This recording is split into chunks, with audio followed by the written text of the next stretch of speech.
Ni mdogo wangu bora uishi na mtu baki. Hawa ndugu muda mwingine hawa mtiani mtu. Anavonyanyasika. Mimi nimemwambia tu aje tutakachokula na yeye atakula.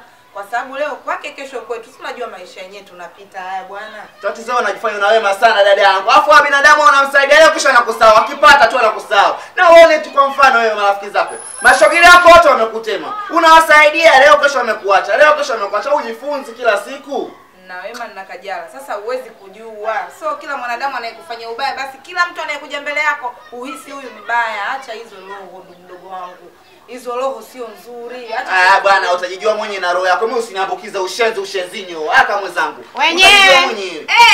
Kiotile ndugu yangu. Maana nimeshindwa hata kunyenyuka tena nimepata utwitwi. Yaani nimetembea. Leta kwanza ile begi ndugu yangu. Miguu inaniuma. Siku hizi jamani kitu na robo watoto wadogo mara migongo. Mara miguu. Ndio saizi ya nyusonyo.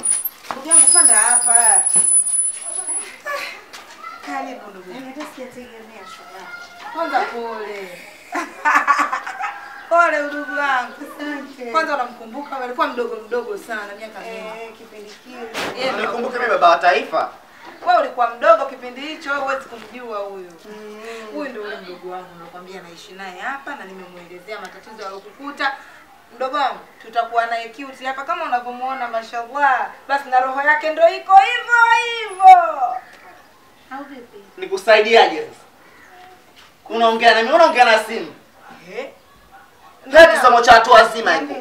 Ushuzi mtupu usiniharibie siku. Kwanza ndugu yangu manake jua ndio kwanza linachomoza usiniharibie siku kabisa na wala ushuzi mtupu. Twende huyo mwezi ushaandama. Twende. Amjua huyo.